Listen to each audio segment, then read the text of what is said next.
Kumusta kayo mga kaibigan? Kumusta ang mga kababayan ko dito po sa Malaysia, particularly dito po sa Sabah? Very specific dito po sa Kota Kinabalu City. Sana okay na okay kayo po.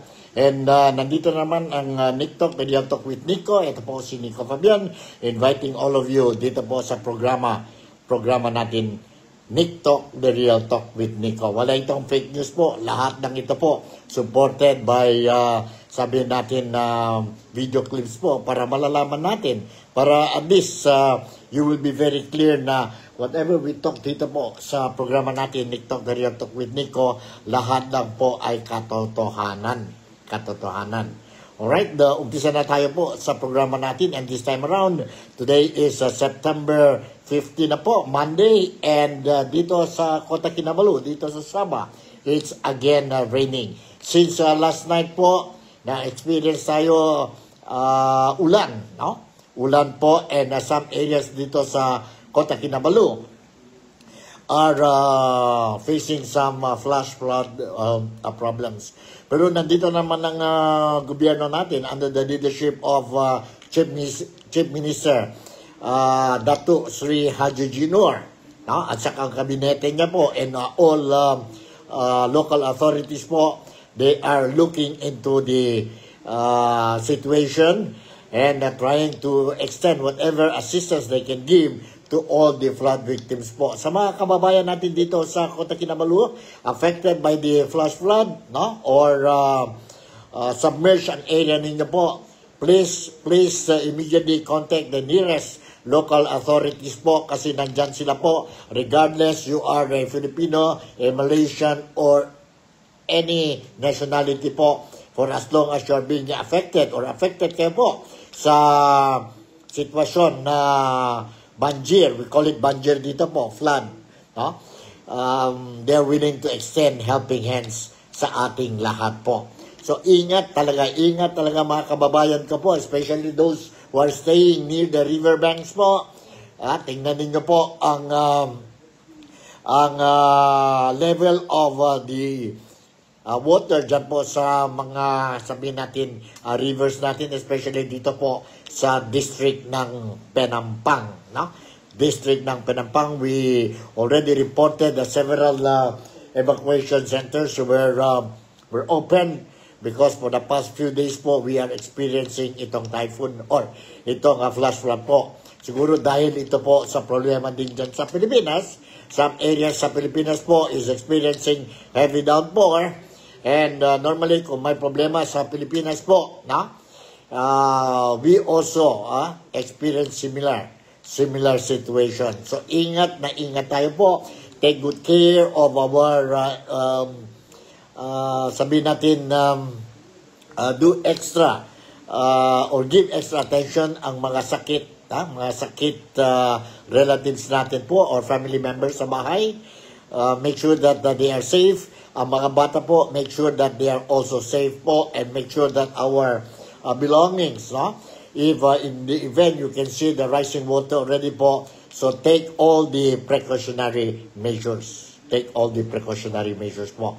And those who are driving, drive safely po, and if you think hindi kaya ang kotse natin, ang vehicle natin to pass by or cross ang road submerged by water, please don't do that po, no? For your own safety and for your own security po, no? So, ingat lang tayo. And today, nag-umpisa na naman po ang plenary session dyan po sa Senado, no? At 3 o'clock, and still ongoing. I am monitoring the ongoing plenary session of the Senate, no? And of course, spearheaded by Senate President, Senator Vicente Soto or Tito Soto po. It was a bumpy start.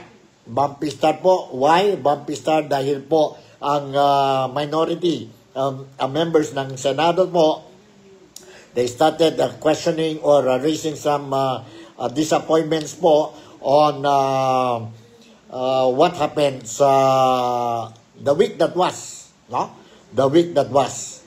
Yun na tungkol sa sabihin natin flood control anomalous investigation, may mga projects dyan po, no? So may mga questions po, and of course the issue that I shared with you yesterday during my, sabihin natin itong Nick Talk, the Real Talk with Nico, wherein one senator, si Senator Ruben Padilla po, was not happy because a media outlet dyan po sa Pilipinas came out with a fake news po, or a news that Senator Ruben Padilla outrightly, vehemently denied po.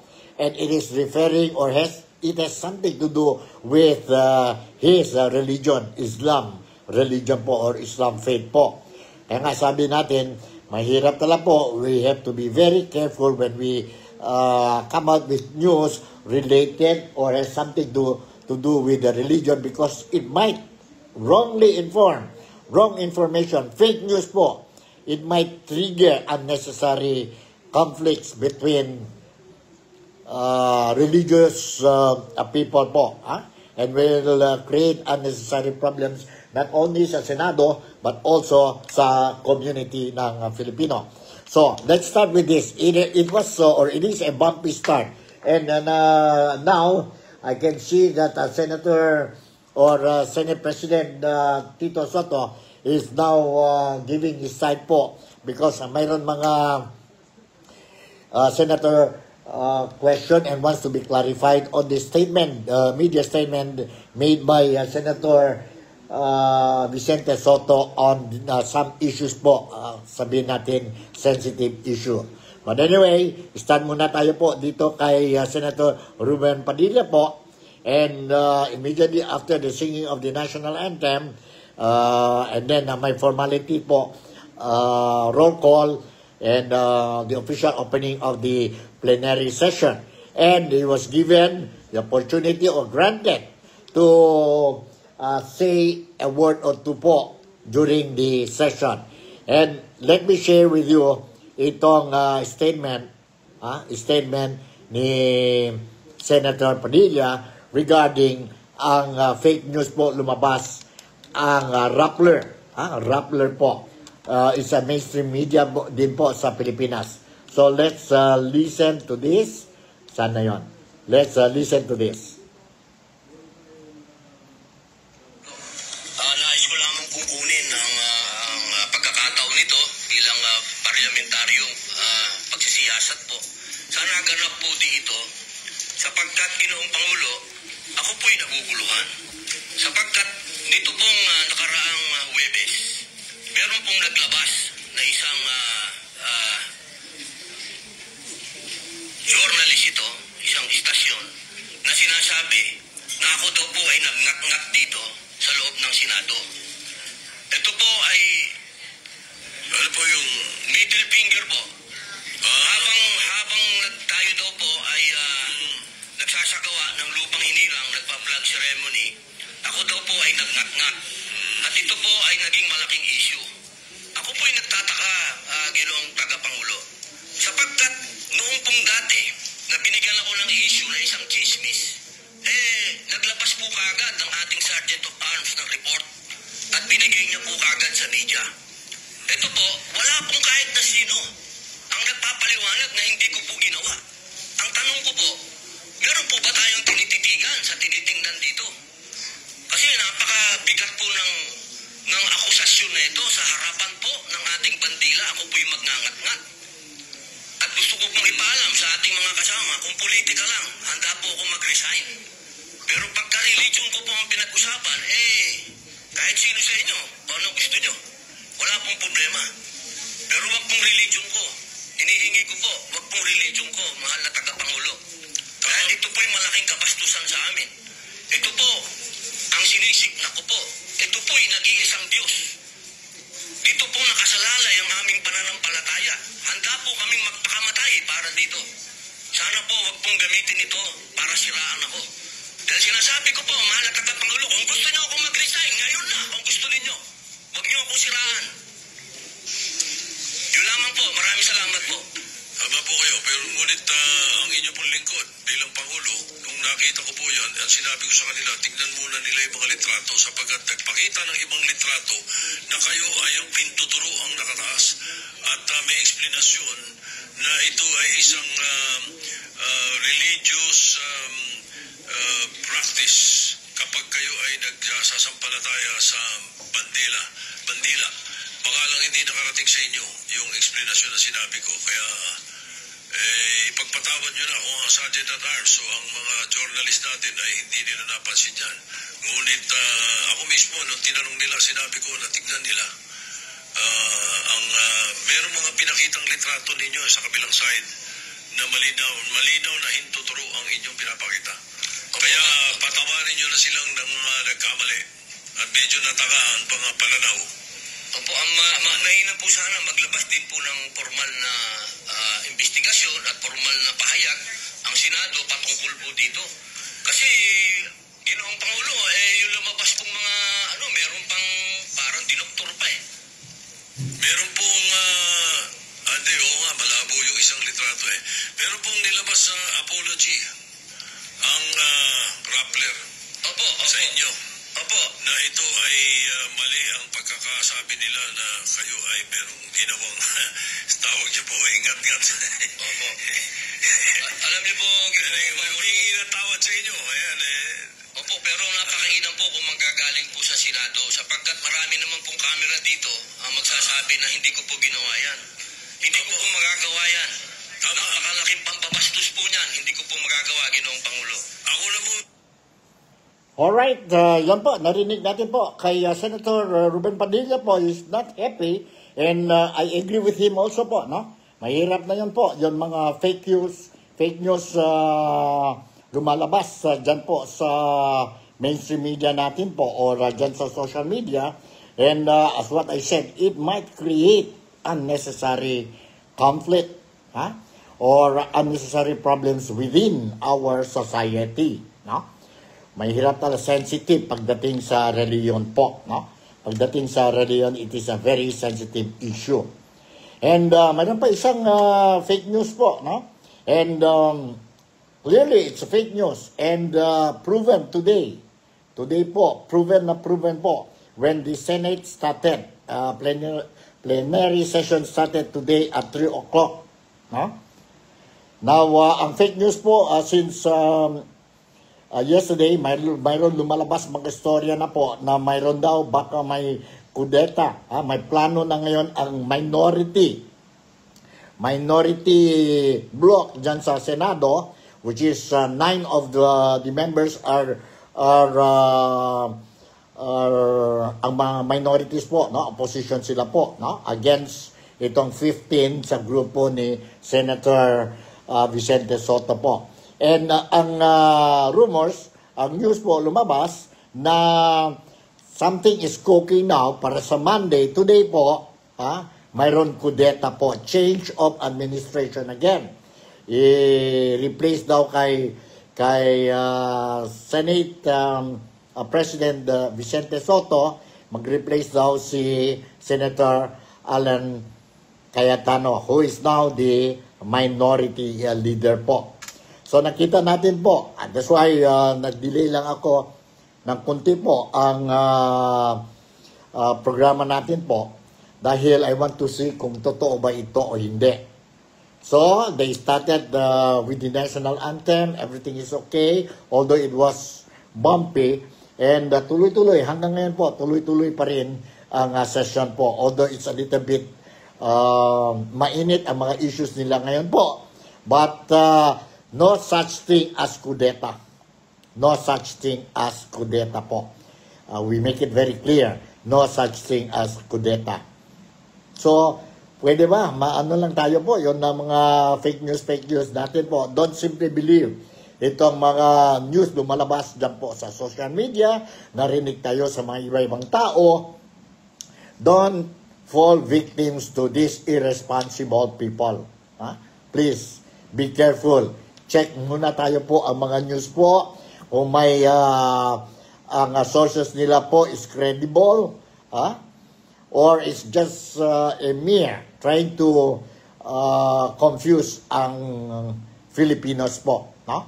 Be it in our country, inside the country, or outside ang mga overseas Filipino workers po. because ang domino effect is so great po if we are going to fall victims to this irresponsible news or fake news po, no? Fake news. Ingat lang tayo po. Ingat lang tayo. So anyway, sige,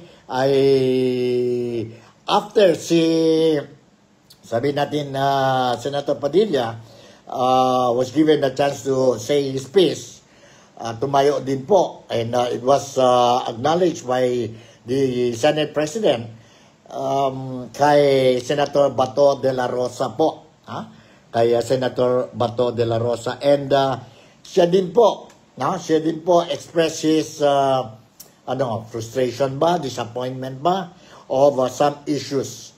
And nandito, let me share with you po itong a speech or a statement ni Senator Bato de la Rosa. Mr. President, since nabanggit mo na lang rin na yung pagpangalaga sa lahat ng miyembro ng Senado ay isang tungkulin ng Senate President. I just would like to bring to the attention of the Senate President. I came across with the news. Now, when the Senate President was asked by a certain Christian Esguerra regarding the minority taking up the question about the custody of Bryce Hernandez. Ito po ang sagot ng ating Senate President, which I find it very, very, very sad because being the Senate President, we hope that you are going to take care of not only the majority, because you are not the majority leader, you are the Senate President, and we hope that the majority and the minority will be taken care of by the leadership, the Senate.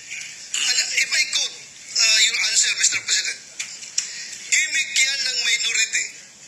Hindi ba nila naiisip na baka si Martin Romualdez ang tuta ko?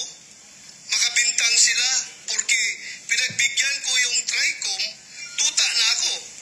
May ginawa ba akong illegal? Yung request ng House of Representatives, illegal? Hindi. Ang gusto ninyo, awayin ko yung House of Representatives on day one. Mamatay sila sa sama ng loob. So, malungkot lang ito, dalawang punto, Mr. President. Unang-una yung mamatay sila sa sama ng loob. Kami, Mr. President, hindi po kami mapatay sa sama ng loob dahil hindi na po masama ang loob namin dahil tanggap na namin na kami ang minority. Ang kinasama lang ng loob namin is bakit kailangan pang patayin kami sa sama ng loob? Hindi na po masama ang loob namin. Tanggap na namin na kami minority. At pangalawang punto, Mr. President, gimmick lang ng minority yan. Ang Senado po, hindi po ito noon time TV show na puro gimmick ang ating tinitingnan dito. Kami po ay nag-raise dito na legitimate issues which requires legitimate attention.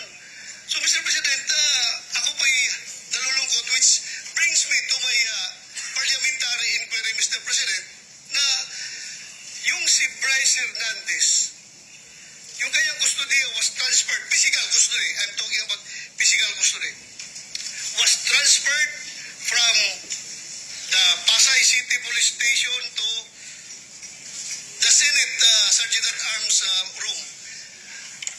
Through yung from correction, from Camp Crame to Pasay, it was done through plenary action. Now, lately we heard that he was again transferred from Pasay to the Senate without plenary action. This is my parliamentary inquiry. Kung is a parliamentary action can be subverted by an action which is not a parliamentary action? Alright, yun po. That's one of the issues raised by Senator Bato de la Rosa during the start of the plenary session po this afternoon, no? And of course, after Senator Bato de la Rosa, tumayo din po si minority leader, si Senator Alan Cayetano po, and also gave his statement. And apart from that, tumayo din si Senator Rodante Marcoleta, who is a lawyer also po, and raised issues related to the statements of Senate President Vicente Soto po, no? And regarding like, for example, itong custodia or the custody of Engineer Henry or Engineer Bryce Hernandez. Ang statement ni Senator or Senate President Vicente Soto on itong, sabi natin, ang Blue Ribbon Committee, no? Hindi daw lawyer or something about that thing, no? And other issues. So mahaba ang speech ni Senator Rodante Marcoleta. Maybe I will share what really transpired po, no? What really transpired during my next, sabi natin, programa dito sa Nick Talk, the Real Talk with Nico po. Because ongoing pa po. And of course, I just seen si Senator or Senate President Vicente Soto also giving his side now po, no? Clarifying things with the questions raised by the minority members. Po. So, ongoing pa yun po, and let's see po. Medyo mainit ang sitwasyon ngayon po dyan sa Senado. But knowing our 24 senators, today's session 22 attended today's session for your information. Okay? As they go along, we will also push through with our Nick Talk, the Real Talk with Nico. So this time around, I would like to share with you po, this morning, nagtawag din press conference si Rodante Marcoleta, and mayroon din press conference si Senator Amy Marcos regarding on the issues. And of course, ang most important press conference or press briefing po was organized also po by no less than our own President, si President Ferdinand Bongbong Marcos Jr. or PBBM, no? PBBM, regarding itong problema natin dyan sa Pilipinas. And ang problema natin is graft and corruption, the issue of flood control projects, anomalous deals, no? By the billions ito po. It's not only millions, it's not only 10 billion, yun na panahon ni pork barrel, pork barrel po, but this time around is 100 billion pesos anomaly, no? So, grabe po, no? Grabe, and that is the reason why ang mga Filipinos, majority of the Filipinos continue going out sa street, attending rallies to show to the government that they are not happy with what is happening dyan po sa Pilipinas ngayon. Ngayon. So, remember the announcement, the earlier announcement of President Bongbong Marcos, sabi niya po, he will be forming in an independent commission for infrastructure. And this commission will now investigate ang problema natin or itong hot issue, controversial issue po sa flood control projects, anomalous deals po, dyan po sa flood control projects natin po. And not only flood control projects, but other infrastructure or development projects natin sa Pilipinas nationwide.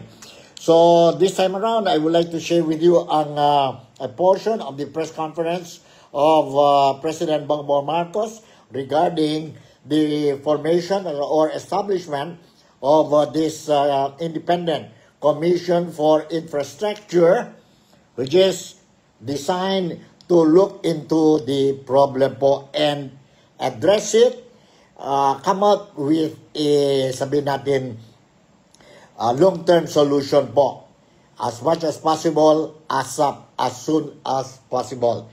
Nandito po ang announcement ni President Ferdinand Marcos. Let's watch and listen to this video clip that I have prepared for all of you. Sandali po. Okay, nandito po. This is the way the commission is going to be organized.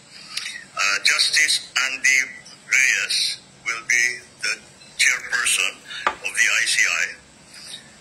He was a presiding judge of the Court of Appeals before. He has been a jurist for a very, very long time with a very good record of honesty and fairness, and a good record of being able to find justice for those who have been victimized. And together with him are, of course, Dave Singson, who I think is familiar to everyone as the former DPWH secretary. But beyond that, he has always been working in terms of the infrastructure. And as a former DPWH secretary, he has a good idea of, shall we say, where the bodies are buried. So that will give us immediately a advantage when we're doing this, when the commission is doing its investigation. And of course, the last member is Susana Fajardo, who is the country managing partner of SGV & Co. She is a certified public accountant, and she has, again, with her experience, and we are hoping to take advantage also with some of the experts that they have in SGV in terms of accounting, forensic accounting, all of these things that will be necessary. We have included Mayor Benji Magalong as a special advisor as well. There have been questions as to why Mayor Benji has been included, and the answer is very simple. When I went to Baguio at tinignan ko yung mga malabo na flood control project, ay sinalubong niya kaagad ako ng isang report. Investigator naman talaga si Mayor Benji. Kung maalala ninyo, he was the one who wrote, as CIDG head, he was the one who wrote the seminal report on the Mamasapano incident. And that was immediately that gave me, that's when I came to know of him and saw that he has integrity. And then again, when I went to Baguio, meron na siya, being a good investigator, he had a very, very detailed, very good report already. So he's been working on this for a while. So marami siyang mako-contribute. So what are the commission's powers? Well, there was there was a discussion, of course, as to what were the powers to be granted to the commission.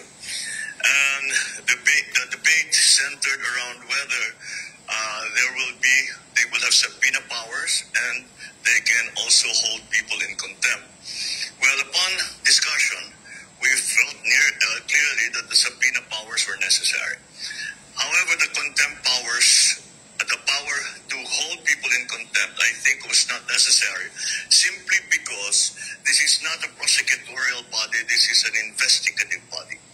So what the commission will do is that they will investigate, they will call people in, they will subpoena records, they will conduct hearings, and once they have their findings, they will forward those findings to the proper agency. Should it be the Ombudsman? Should it be the DOJ? If it's an administrative case by government employees, Civil Service Commission, and all of the proper agencies, doon na sila magrekomenda. And if such personalities continue to avoid or not cooperate with the Ombudsman or the DOJ, doon sila makukontempt. So we do not lose that power and capability to hold people in contempt should they not cooperate, should they not respect subpoenas, etc. So yun na ngayon ang ating sitwasyon. We are I'm very encouraged because nung nakausap ko sila, all of them are in agreement that we have to move very quickly and we have to get something done as quickly as possible. Hindi pwedeng mapanis lahat itong information na binigay ng taong bayan doon sa isumbong mo sa Pangulo. Kaya sabi namin, bilisan na lang talaga ninyo. And that's why they have to meet as often as possible.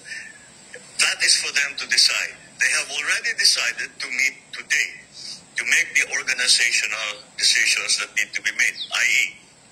how the Secretariat is going to be organized, what sort of people they need to bring that, where their offices will be, kahit yung mga forms na gagawin para doon sa commission, they have to set that. And when asked how often you plan on meeting, ang sagot sa akin, araw-araw. They will meet every day. And either privately or they will hold I don't know if they plan to hold hearings in public. It's all up to them.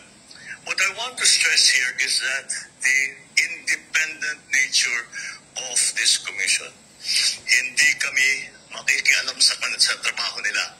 We will of course be in discussion with them. We will ask them, ano nangyari, what have you found, what are we doing next, etc. But we are not about to direct them as to how they were going to conduct their investigations. And we are going to leave it up to them. As a matter of fact, in our discussions with them, they also said, may we make suggestions, may we make proposals so as to the procedure for bidding, for all these contracts, para hindi na maulit ito. And we, of course, I said, we're perfectly open to that. What we really want is to fix the system. I was very encouraged because in my meetings with Justice Andy yesterday, sabi niya, we have to make it nothing less than a turning point in the conduct of governance in the Philippines. So that's it. Narinig natin po ang presidente natin announcing ang mga members ng Independent Commission for Infrastructure or ICI. They are there to investigate itong mga anomalya o anomalous projects carried out nationwide in the Philippines amounting to billions of pesos.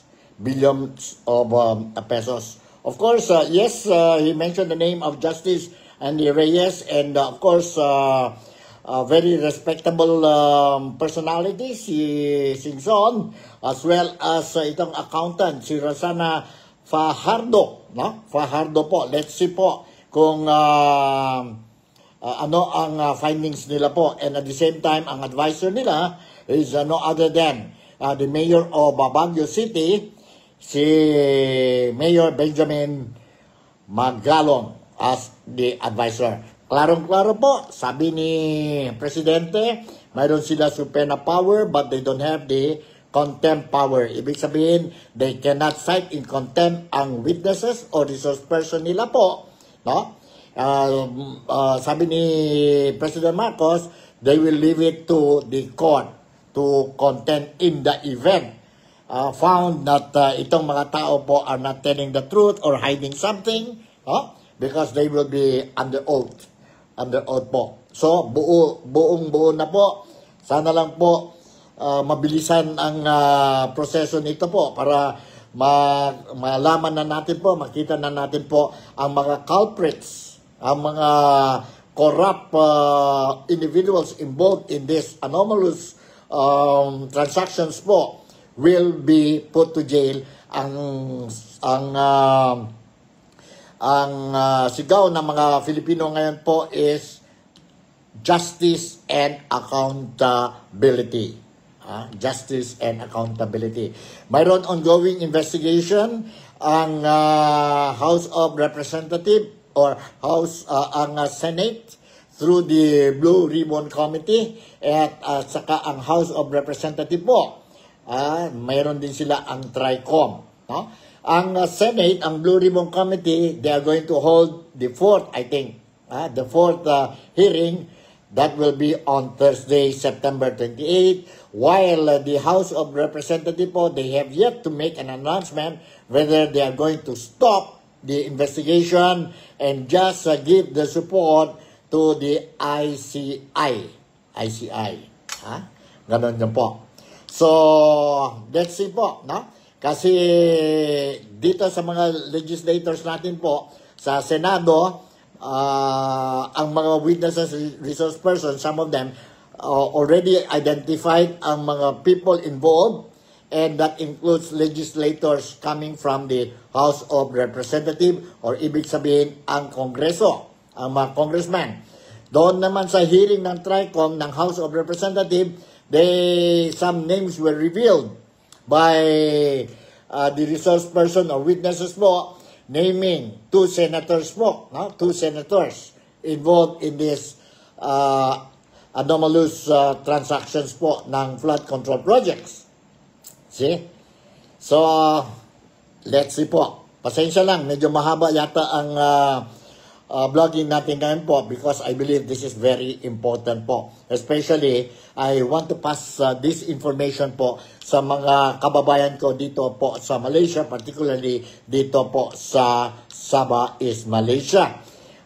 Very specific sa Kota Kinabalu. And of course, this is meant for everybody po, especially mga overseas Filipino workers na nandoon po sa mga diferente parte sa mundo. Different countries po working. No? Working. So, the question is, okay, what will happen? Ang investigation. Matuloy ba itong, okay, if they were found guilty, itong mga tao found guilty, beyond reasonable doubts, now they are involved in these anomalous transactions. Okay? Then they will be charged in court, and they will be put to jail, jail and other penalties.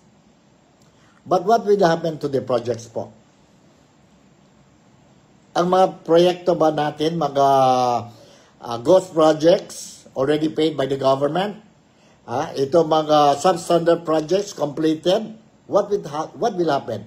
Will the contractors ask to continue the project? Finish the project or complete the project po at their own expense? Ganun ba? That is the question. And ito po ang sagot ni President Ferdinand Marcos when it comes to this issue. Let me share with you itong sagot ni President Ferdinand Marcos Jr. to this issue. Looking at. Dahil iniisip ko, kakasuhan natin sila. Okay, the cases will go on. May mananagot, meron dyan makukulong, meron dyan ma-fire, whatever.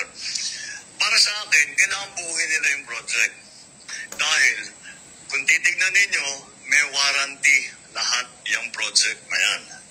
Kahit sinabi nilang completed, pag na-discover na hindi tama ang pagkagawa, they still have to respect, they still have to honor the warranty that they have given us to complete the project properly.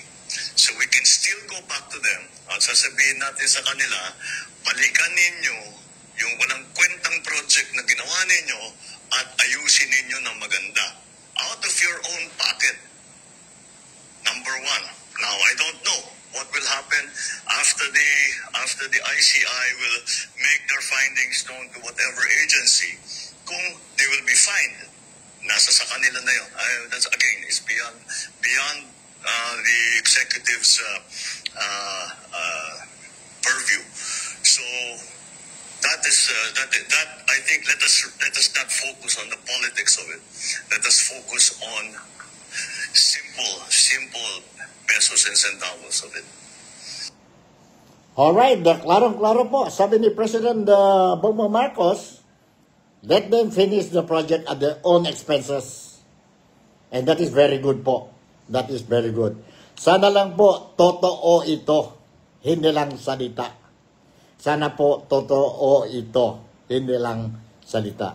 Okay, during the press conference po ng Presidente, dyan po sa Malacanang this morning, may question din sa media, local media po, they ask, anong reaction mo, anong take mo tungkol sa September 21 scheduled big rallies dyan sa Pilipinas? Ang rallies po, they are forming these rallies, conducting or organizing these rallies po to show that the Filipinos po are not happy with the graft and corruption activities dyan po sa Pilipinas, carried out or involved po ang private contractors natin po, ang business sector, involved ang government officials natin po sa mga diferente government agencies and departments, and allegedly may participation ang mga legislators or lawmakers natin, both coming from the House of Representatives and the Senate. And the Senate. Yon po. Yon po ang question. And nandito po ang reaction, ang answer ni President Bongbong Marcos. Let's listen to his answers. Is about to begin its work. Protest actions have already been mounted and more are being organized. The ones on the 21st are expected to be big. Is this a cause of concern for you that it might potentially snowball into something similar to what happened in Nepal or Indonesia? Well, that is only if you don't do anything about it. Look, what we have found, you have to remember, I brought this up. And it is my interest that we find the solution to what has become a very egregious problem. And since this has all been exposed, well, it's actually known to many people, but it has now been exposed to the general public. Do you blame them for going out into the streets? If I wasn't president, I might be out in the streets with them. So, you know, of course, they're enraged. Of course, they're angry. I'm angry. We should all be angry. Because what's happening is not right. So, yes, express it. You come, you make your feelings known to these people and make them answerable for the wrongdoings that they have. Palaman ninyo ang sentimento, palaman ninyo kung paano nila kayo sinaktan, kung paano kayo ninakawan nitong mga ito. Palaman ninyo sa kanila, sigawan ninyo, lahat, gawin ninyo, mag-demonstrate. Just keep it peaceful. Kasi pagka hindi na peaceful, mahirap na yan. The police will have to do its duty to maintain peace and order. But to show that you are enraged, to show that you are angry, to show that you are disappointed, to show that you want justice, to show that you want fairness, what's wrong with that? I want to show that there's justice. I want to show that there is fairness. I want to hold these people accountable just like they do. So I don't blame them. I don't blame them. Not one bit. Alright, klaro po. Sabi ni Presidente Bongbong Marcos, walang problema. You can go out sa street and show to them ang mga may kasalanan, mga corrupt people involved in this graft and corruption activities po. Go out, shout, show your anger, your disappointment. Sabi nga niya, kung hindi lang ako presidente, ako din magsali dyan sa rallies na yan po. Scheduled on September 21. Saludo ako dyan sa presidente. So let's see. Huwag natin matakot, mga kababayan, dyan sa Pilipinas. Huwag natin matakot po sa September 21. Labas tayo sa mga bahay natin po, yung kayang-kaya, ha? Yung mga fit. Punta tayo sa Luneta, punta tayo sa EDSA Shrine or saan mga venues organized by these people ang rally for rally against corruption. No? Ang Maisug, I think they will also be organizing at 2 o'clock, September 21 po. So from now onwards po, basing on the statement of President Bongbong Marcos po, I will continue to remind ang mga Filipinos po dyan sa Pilipinas. No? Huwag kayo matakot kasi ang presidente mismo ngayon po, sinabi na walang problema for as long as we keep it peaceful. Hindi kagaya what happened sa Indonesia. Hindi kagaya what happened sa Nepal. Hindi kagaya what is happening now dyan sa France. Sa France po. So, huwag tayo matakot po for as long as total identified na. The world knows that Filipinos are peace-loving Filipinos. We have done it in 1986. Not a single drop of blood nakita natin po during the 1986 People's Power po. And then mayroon tayong People's Power 2. Doon ang os kay President Ferdinand President Estrada. Estrada po. So maybe this will be the third one. Hopefully it won't be, no? Hopefully it won't be. Let's pray. And if that will happen, then what to do? Yon ang feelings ng mga Filipinos ngayon. Huwag natin matakot po. September 21, it's a date. Labas tayo po. Yon may mga sakit. Yon mga people with disabilities. Siguro you cannot join po. No? Maybe you cannot join. But stay at home, pray, and give support to your family members who are out there showing the anger, the disappointment dahil po itong graft and corruption ng mga kapwang kababayan natin po. No? Huwag lang tayo po. Mayroon mga suggestions ng mga fellow Filipinos. Hindi lang dyan po na nakita ko sa Facebook. No?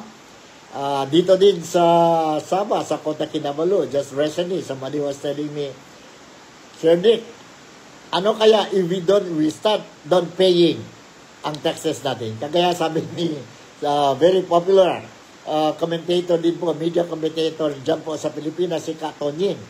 Ano kaya kung ang mga tao din po we stop paying taxes po dahil nakita mga taxpayers po na ang pera namin goes to the wrong people.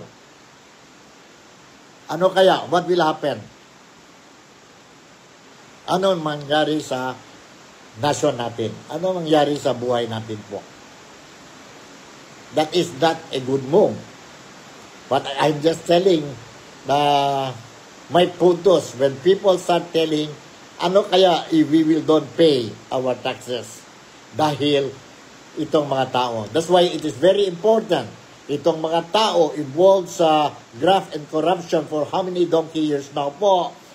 It is very important na ang gobyerno show to the Filipinos that they are there to protect us and make sure that these people will be behind bars. Make sure that we will get our justice. There is an accountability dito po sa Pilipinas o dyan po sa Pilipinas. Importante na importante yan po. Alright. So, ano ang reaction? Marami tayo saludo kay Senator Dante o Rodante Marcoleta. Anong take ni Senator Dante Marcoleta when it comes to this issue? Let's listen to him. Baka sakaling makatulong naman yun. Bakit hindi? Ang gusto ko lang sanang makita ninyo, lalo na kayong mga members ng media, kailangan mag-fit sila doon sa tinatawag na independent commission. Sino yung magiging opisyal na hihirangin na magko-compose ng independent commission? How independent can they be? Yung probity na hinahanap, wala ba silang kulay politika? Sila ba ay magpapahayag na kahit kailan hindi sila tatakbo sa opisinang pampolitika para sa ganun ay yung gagawin nila ay talagang independent of anything para paniwalaan. Kasi yun ang importante, kailangan paniwalaan. Pagkatapos, are they competent na makita ito? Gaano katagal? Kasi ang pinag-uusapan natin, kailangan matigil na kagad ito. Kung ang pag-uusapan natin ay yung ilang taon pa atras, baka mamaya makonsume na tayo lahat. Hindi ba dapat merong immediate na gagawin dito? Kaya nga yung sa amin, in aid of legislation, kailangan mailatag kaagad. Yung mga batas na kailangan, ma-address natin kaagad. Lamang, ang problema kapag ka-legislation, medyo matagal nga rin. Pero pagsikapan po natin, nabilisan, mapast-track natin, given the extent and magnitude of the problem ahead of us. Hi, Sen. In relation to his question po, sabi ni Senate Minority Leader Alan Cayetano po, magkakaroon daw po ng meeting ang Minority Bloc regarding po dyan sa pag-support po sa Independent Commission.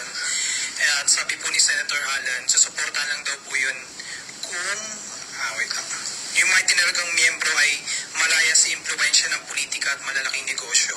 Kayo po, Sen, would you support the creation po ng Independent Commission for Infrastructure po? I will support the creation of that commission. Ang sabi ko nga, yung kailangan siyang maging independent talaga. Kagaya ng ipinahayag ni Minority Leader Alan Cayetano, tama lang talaga na makita talagang independent sila para maging malinaw, katanggap-tanggap yung resulta ng kanilang investigation. Otherwise, malalagay na naman tayo dun sa kalagayan na ipagkikipit balikat lang sapagkat napolitika na naman tayo. Alright, narinig natin po na medyo wala tayong problema tungkol sa Independent Commission for Infrastructure, the formation, no? Which was announced by no less than our President, si President Ferdinand Bongbong Marcos po. And mayroon pa isang footage I want to share with you po. And I am sharing with you now ang reaction coming from no less than the elder sister of the President, si Senator Amy Marcos. Yes. Ay, siyempre, umaasa tayo na todo na kahit papano may lalabas. Naniniwala ka ba dyan? Ang laksa ng sagot ko, no? Sorry. Walang kabuhay-buhay. The President said that the Speaker will not be spared from the investigation of the ICI. Naniniwala ka ba dyan? Kahit pinsan ko, kahit kapatid ko, abangan na lang natin, hindi ko sure.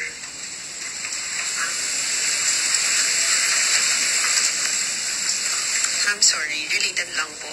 Mami, you reposted a post from the election period. Yung pong sinabi nyo, hindi ito gobyernong Marcos, kundi gobyernong Romualdez at Araneta. May we know why you reposted the video yesterday?